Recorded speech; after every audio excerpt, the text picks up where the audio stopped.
没想到这个马达加斯加有这么多中国人做生意啊。这边呢就是马达加斯加的老城的中心啊，也是他们的独立大道。马达加斯加这个国家的名字很长，它的首都的名字也很长啊，叫安塔纳纳利佛。大家呢也是习惯称它的首都名字叫做塔纳。咱们现在是来到了火车站，这个安徽省太和二中，这还有一个赛格电子超市啊。这边呢有很多的出租车啊，这些出租车都是法国淘汰了的，标致、雪铁龙什么的。这边这个建筑呢，上面写的是 Republic Malagasy， 就是马达加斯加共和国的意思啊。这边写的是 La Benidana。在这个市政府旁边呢，有很多的警察，很有安全感。这个应该也是当地的一个地标建筑啊。下来吗？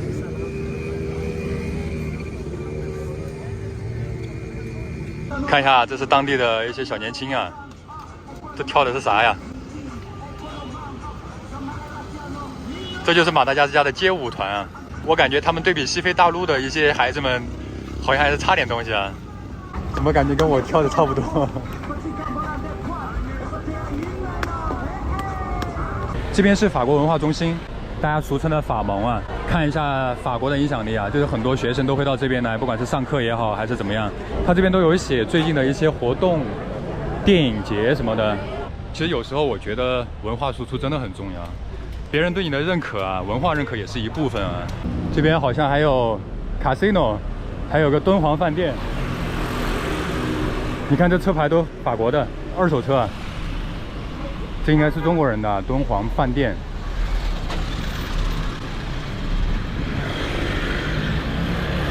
那边还有个金海，哇，这中国人真多啊！我的天，长城汽车。然后这边的手机呢 ，Infinix Techno E-Tel， 就是咱们说的传音啊。这边还有个吉利汽车，旁边呢就是 Toyota。这旁边呢还有一个上海餐厅啊，感觉中国人在这边真的是好多好多。那这边也有一个什么中景餐饮店，厉害啊！基本上都是中国人开的这些。飞马酒店。这个是卖什么那个天线的，就是那个电视的天线，可以啊。在马达加斯加呢，有很多的中国元素啊。这儿有个海信，这边有个什么马达加斯加中国联合会，这个是马达加斯加唯一的一家航空公司啊，马达加斯加国航。就当地其实也有很多女孩子长得挺好看的。这边是当地的一个卖报纸的地方啊，很多人都是站在这儿看这个报纸，获取一些信息。当然，因为这个国家的经济水平比较低，人们也比较苦啊，街上也有很多流浪的。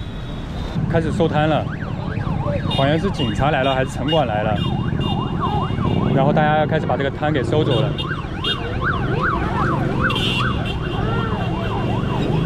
他们都吓得赶紧收摊。这个就是马达加斯加的国旗啊，红白绿。这边呢也有很多中国品牌的汽车啊，比亚迪。咱们在这个马达加斯加首都逛了差不多有一天啊，明显的一个感受就是他们不像是非洲人啊，因为不管是从肤色上来讲，还是说他们的那个习惯上来讲，他们都更像是那种东南亚的感觉啊，人都会比较平和，也比较礼貌啊。在这个马达加斯加街头真的是有一点穿越的感觉啊，就像回到了以前的70、80年代啊。这个也是法国的老爷车啊，而且在这边他们当地人也有打伞的习惯哦。这个车子真的是岁数应该是跟我们爷爷辈差不多的啊。像在马达加斯加这个国家呢，它的经济水平是比较低的啊，一个月的平均工资在300人民币左右。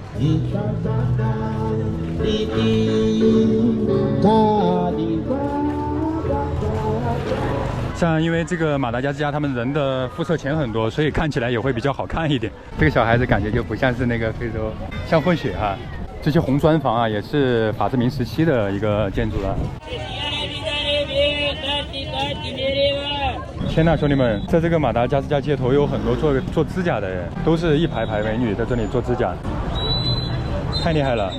这么多，这边是马达加斯加的学校，你看他们的校服都是有一个蓝色的大褂子啊。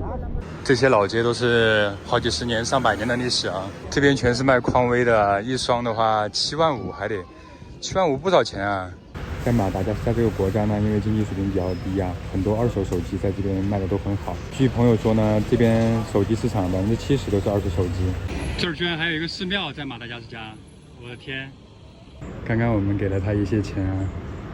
他们就在这个街上流浪啊，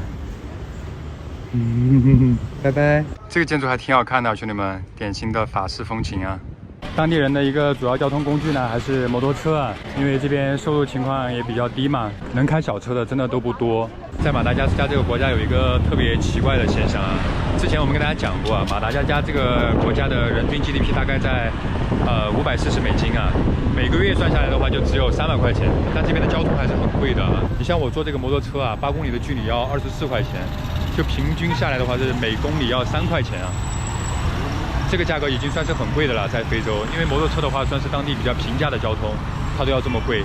这边打出租车也很贵啊，像机场到市区的话也得要100块钱，而且是那种很破的汽车。就这一点给我的印象还是蛮深刻的，就是收入这么低的情况下，交通还挺贵。在早高峰和晚高峰的时候啊，基本上这个路上的车况就是这样啊，只能这样子龟速前行。所以坐摩托车还是比较明智的选择，不会浪费太多时间。这个安塔拉拉尼佛呢是个山城啊，它的路都特别窄，大部分的路都是那种双向单车道的啊，蛮多中国汽车的啊。但是我感觉他们这边人比较好，就是堵车他们也不会急躁啊，也不会按喇叭，都会排着队过，都不像其他的西非国家。这边是他们洗衣服的地方，因为不是所有地方都有水嘛，所以他们就到这个地方来统一洗啊。这种呢是他们的公交车啊，他们的公交车都是从后面开门啊，然后后面上。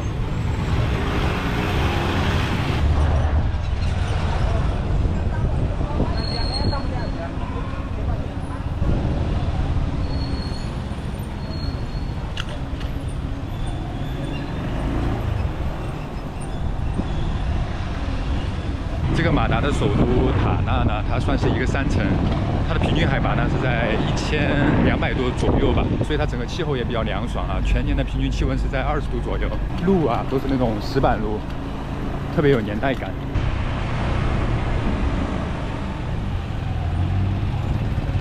大家可以看啊，就是来这边参观的基本上都是法国人啊。那我们现在是来到了这个首都最标志性的景点啊，叫做女王宫啊，就感觉像是走进了一个欧洲的城堡一样。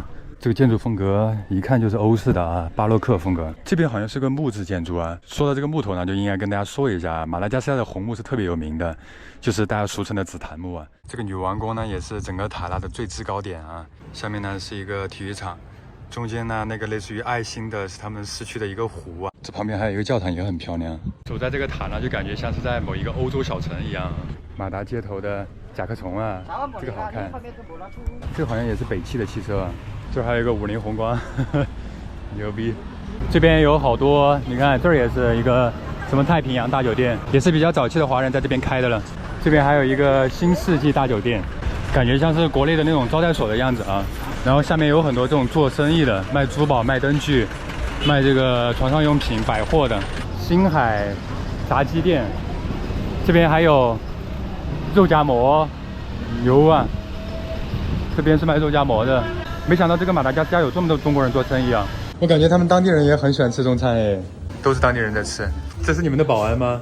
对，可以啊，还给他搞了一个保安服。想请问一下，在这边首都大概有多少家餐厅啊？中国的？马马木木的话，10几20家吧，当然有倒了。就小东走了这么多地方啊，这是我唯一发现的一个非洲国家有很多当地人去吃的中餐厅啊。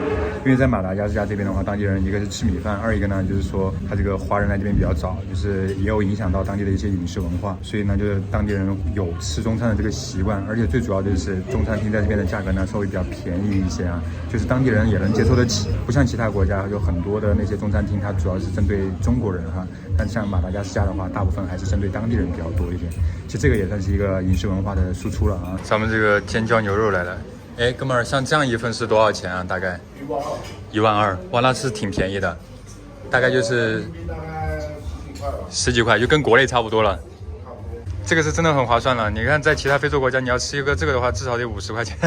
啥了吗？保安大哥。